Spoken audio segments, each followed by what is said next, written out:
Hey everyone, welcome back to my channel. Today I'm going to make a low-carb, gluten-free crostini. And in the ingredients, I've got some of the yeast, which is optional. I've never made this recipe, so I'm going to use the yeast. I've got some psyllium husk powder, egg whites, baking powder, apple cider vinegar. And the ingredients are 5 tablespoons of the ground psyllium husk, 2 teaspoons apple cider vinegar, 2 teaspoons of baking powder, 1 1/4 cup almond flour, 3 egg whites or 9 tablespoons of egg white from the carton, 1 teaspoon of salt, with 1/2 teaspoon of the active yeast. And then at the end, once I've got this all mixed, I'm going to add 1 cup of boiling water. So let's get started.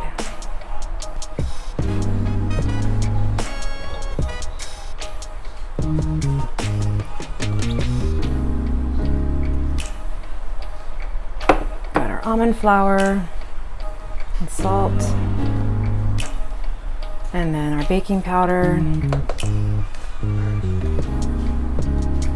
and then I'm going to add in our psyllium husk. Incorporate those.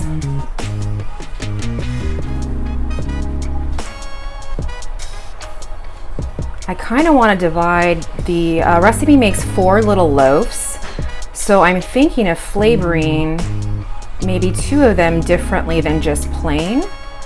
But I also can, when I go to cut them and bake them as the crostini, I could also season them then before I bake them to make them crunchy. So I'm going to think about it for a second. Maybe just stick to the original recipe and see how that goes first. Okay, now we've got our egg whites.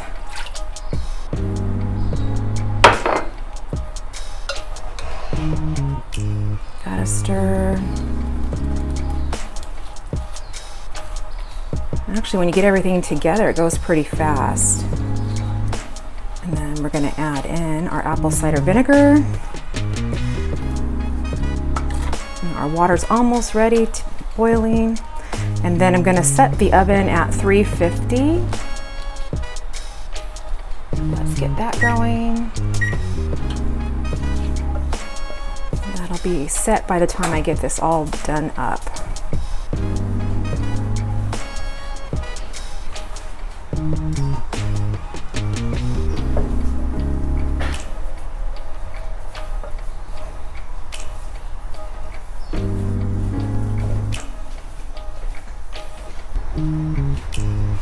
Alright, my water is hot enough. I'm going to add the 1 cup of water that's almost boiling.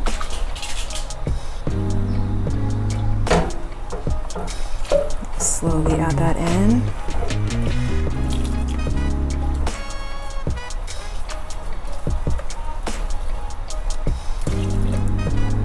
The psyllium definitely gives it a weird texture, so I always worry about making breads with the psyllium. I've made beautiful naan bread with the psyllium and almond flour or coconut flour. So this is going to be very interesting how this turns out. All right, I'm going to continue stirring and we'll be right back. Okay, this took me a couple minutes. I'm a glutton for punishment. I have a mixer. I should have used my mixer, but stirring and stirring, I got it all blended together pretty well, and now it's a big dough ball. And I'm going to cut this into 4. I'll show you that in a second, but you can kind of see the consistency.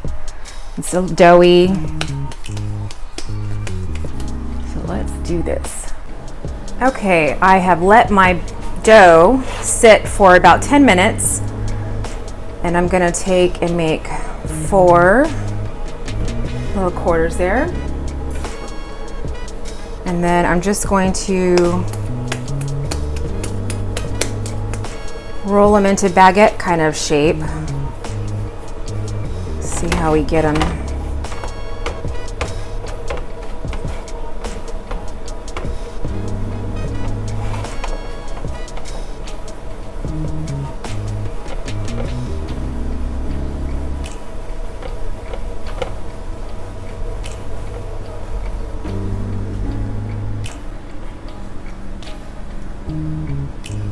Okay, so I've got my 4 little baguette kind of loaves.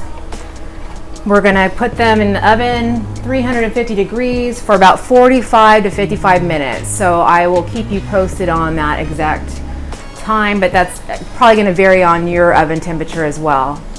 So we shall see how these go. Okay, 45 minutes is up. And look at that. I cannot believe I've never seen keto bread raise up that well. So you could totally make little buns out of this. I'm not sure the flavoring yet, so we shall see. Let's pull them out. This is exciting. And we are going to now let them rest and cool down before we cut them up into the crostinis and put them back in. So I'm gonna leave the oven going and we'll be back after these cool. Okay, it has been 15 minutes. And it's pretty much cooled down. It didn't really lose its shape like some of the keto breads always seem to deflate. But we'll cut it open and see what we've got. Very excited.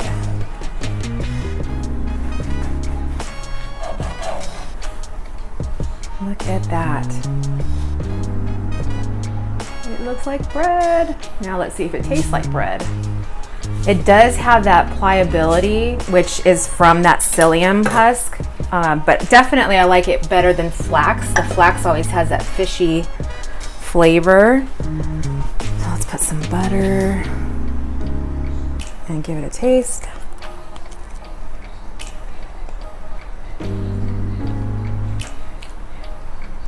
Okay, this is gonna be my go-to keto bread or low carb bread. It's good.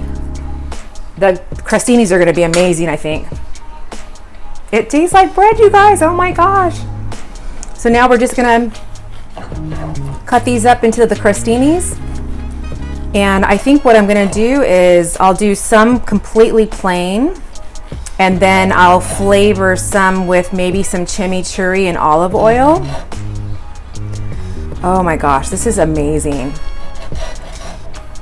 Okay, I'll get these cut up and then I'll bring you back. Okay, I've got them all cut up and I'm gonna do some with some Brazilian chimichurri seasoning and I'll probably do a few with the bruschetta, sweet basil and oregano, and I've got my olive oil. So I'm just going to brush some olive oil on there.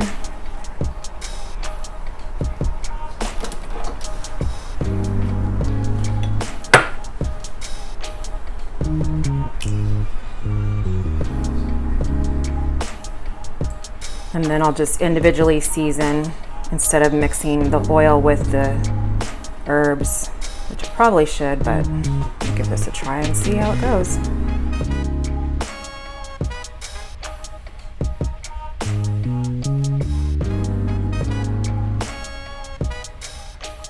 I'm gonna go ahead and just brush the oil on all of them. Maybe just add a little bit of salt to the plain ones. These taste so good, I'm so excited.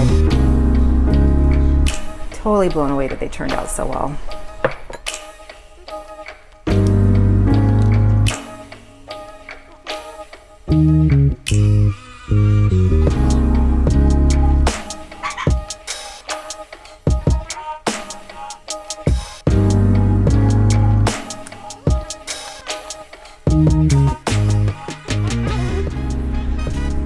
I've been wanting to get something I can use as a dipper for like the cracked chicken dip and the or buffalo dip or whatever it is, and then that bitchin sauce I found at Costco, and then of course just tuna, chicken salad, whatever.